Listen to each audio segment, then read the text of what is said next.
Hi everybody, today we're going through my Tiem indoor cycling shoe collection and I'm going to be showing you what I carry in my studio bag when I go teach at Cyclebar. My name is Jordan, I am a Cyclebar instructor. I have been teaching for 5 years. I'm about to teach my 1000th class and here's the gear that I use.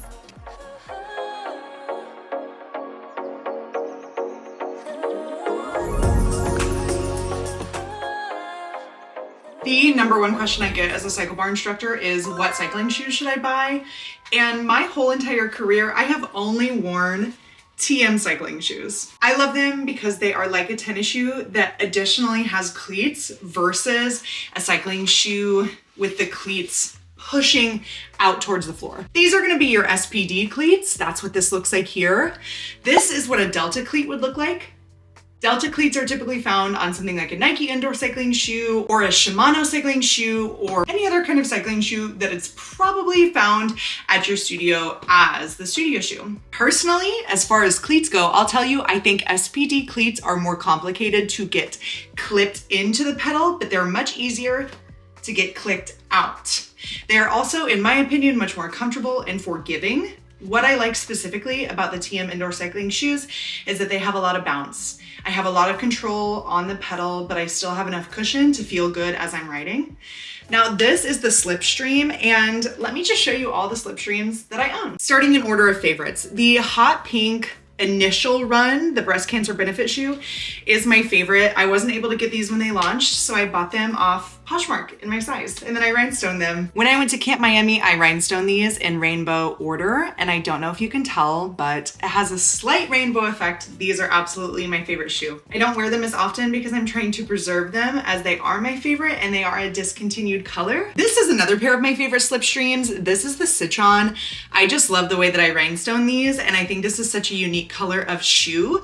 It is the only kind of yellow-green shoe that I possess, and I honestly don't wear these as often as I should either. I'm looking at these like, okay, period. Why don't I have these on in class? These are so cute. Definitely gonna be my spring and summer shoe this year. I'm manifesting spring and summer. These are my tried and trues. I'm a white shoe girly, but as you can tell, these have been sweat stained, so they're a little brown. They are missing quite a few rhinestones. Every 500 rides, I retire my pair of white shoes, and next week I'm about to teach my 1000th Cyclebar class. That's crazy, but it spells retirement for another pair of my white Slipstream shoes. And you might ask yourself, what comes next? Well, I knew this moment was coming, and so I'm ready with a new pair of shoes that have not been rhinestoned yet, but crispy, clean, white Slipstreams, ready for another 500 rides. I actually got these on sale. Tiem did like a slightly damaged sale, and I think I paid $70 for these shoes. You can barely tell that they're damaged.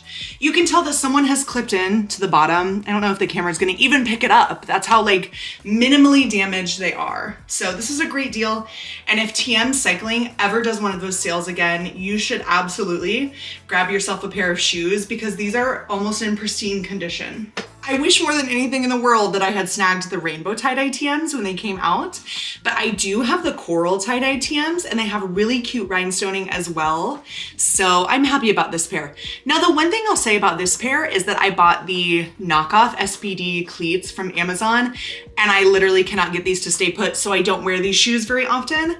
I just need to pony up and buy the real SPDs and then replace them because these are so cute. They do not get enough love from me, and it's because you can't skimp out when it comes to your cleats. You just need to buy good cleats. Please take it from my advice, but these are so cute. I have just the plain solid coral pair. I paused rhinestoning these, but I was going to rhinestone them rose gold.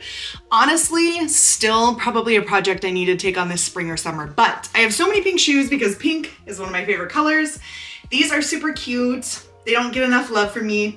They need some bling. I think I'm gonna stone them rose gold as well. Ooh, here's another favorite. These are the red. These sold out so fast the first time Tiem launched them that there was like a wait list when the red came back. Of course, I rhinestoned them red on red.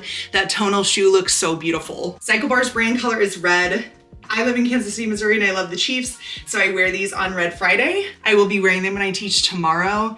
These are a gorgeous shoe. They have the good cleats. These, I love. And my most recent acquisition, the zebra print slipstreams. Now I wear these a lot, mostly because I put the most rhinestones on them, if you can tell. I totally bling them out for a Taylor Swift ride, and now because of all the love and work I put into them, I wear them a lot. This was hard to do. It's like easy when you do the first shoe and you're like, oh, this is great, it looks so good, I'm really happy with it. And then boom, you remember you have a whole other shoe to rhinestone. So I really, really love these. These are really unique, and they look, even before rhinestones, there was this stark contrast between the white part and the black part that looked really crispy on the bike. I love these. I teach in these the most right now. Now let's break down the new shoe, the Lynx. This is Tiem's newest shoe. It's almost giving like basketball shoe, but it still has those hidden SPD clips. I've been wearing these for a few months now, and honestly, I really like them. They are very comfortable. They're a little bit tighter, I think just because the ankle comes higher, but I don't notice a difference in the width. It's just right here around the ankle, they're a little bit tighter.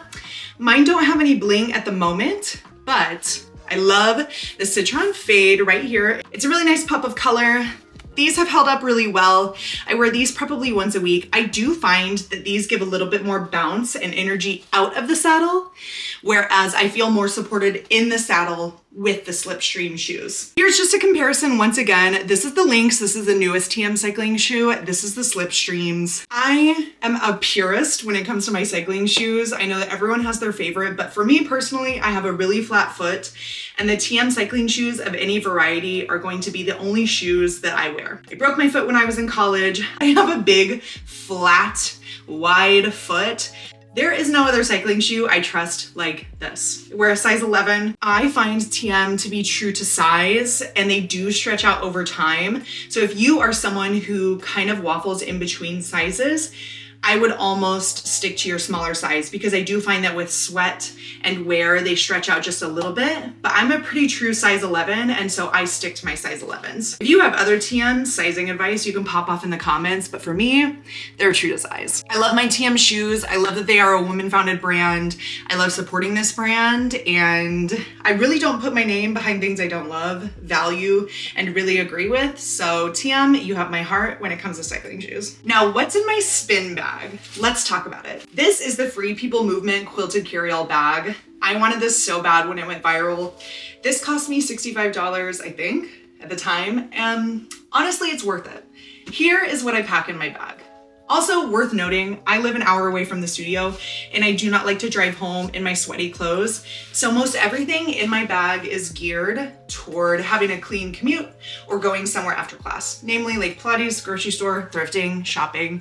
Here's this in my bag. I like to keep everything in pouches. So I have all these Stony Clover knockoff pouches that I keep my items in. Here's my number one suggestion. If you have a gym bag, fitness bag, studio bag, whatever, keep one of these like reusable bags in it for your dirty clothes. So after I teach class, I take my dirty, sweaty, soaking wet clothes off. I put them in this little bag, and then I just kind of wrap it around like this and put it in my gym bag. That way, I don't have to ride home in my really uncomfortable, sweaty clothes. I can just take them off, exchange them, because I usually pack my clean clothes in this and then I just trade the clothes out. But this is my number one gym tip, is have one of these or like a Lululemon bag that you can exchange your clothes in so you can be more comfortable before and after class. All right, back to my pouches. Inside pouch number one, we have hair things. So I have a claw clip for emergencies, and then I have some bobby pins as well as extra hair ties, because you can never have enough, and I do steal some from the studio every single time I go teach. But that's what's inside pouch number one. The hair. Honestly, I would like to do a re-up of the toiletries that I have stocked in my bag. I'd like to buy a hairspray. I'd like to buy a hair gel, a little travel size of each, maybe even an additional brush, but it's never fun to buy toiletries, okay? Here's pouch number two. This is what I have kind of my miscellaneous items in, but I really want you to take a look at this. This is the Stretch Spray. It's athleisure spray. I spray my shoes with this after class. It smells so good. I'm almost out.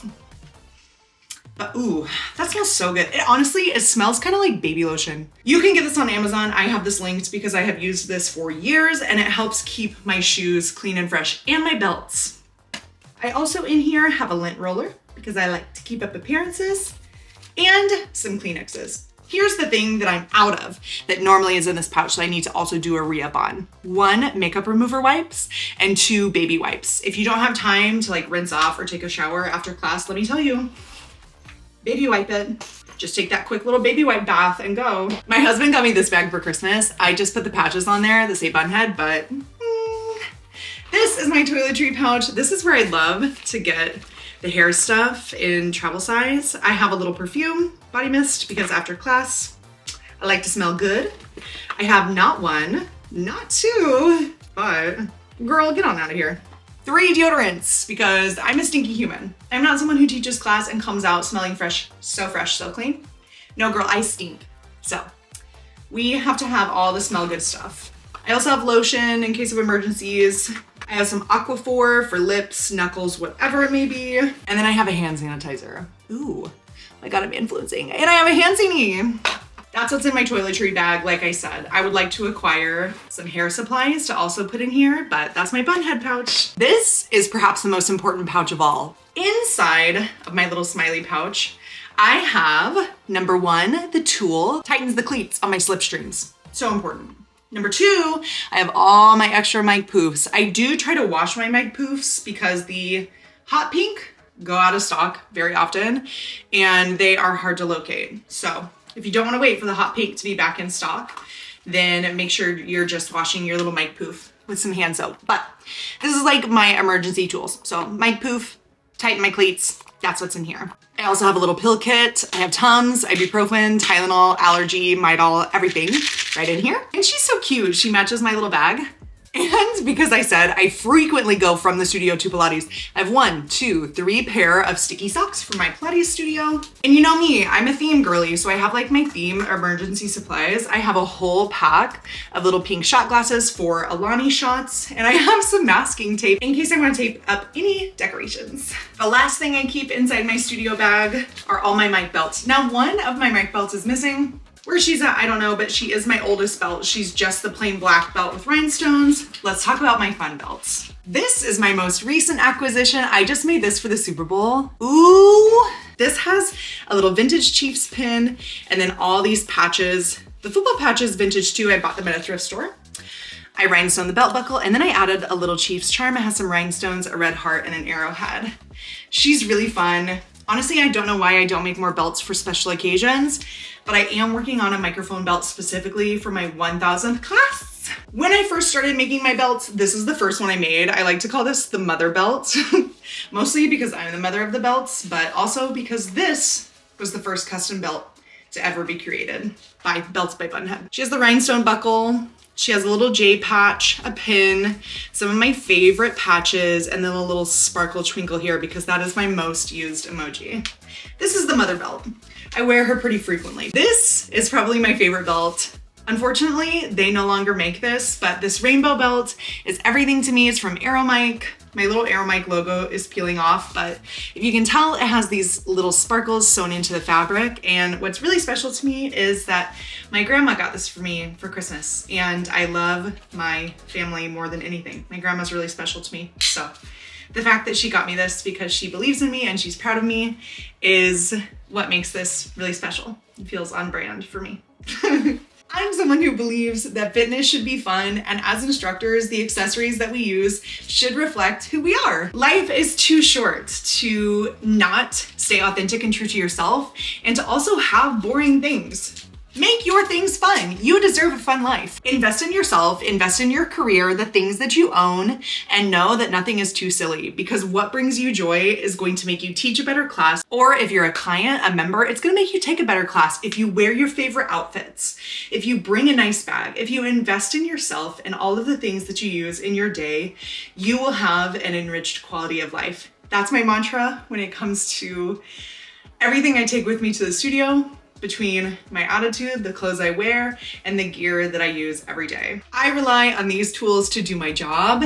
I would not recommend these shoes if I did not wholeheartedly believe in the outcome of wearing them. I love watching what's in my bag videos, so I hope that you liked what's in my bag as a fitness instructor who's teaching her 1000th class next week. Yee! If you have any advice of things to put in my studio bag moving forward, or things that you like having in your gym bag, please let me know in the comments. And maybe I'll do an updated video here in a bit, but please go follow me on all social media networks. Like, subscribe, comment, whatever. Share this video with somebody else. Thank you for being here. And please take this as your sign to go sign up for a class and wear your best outfit.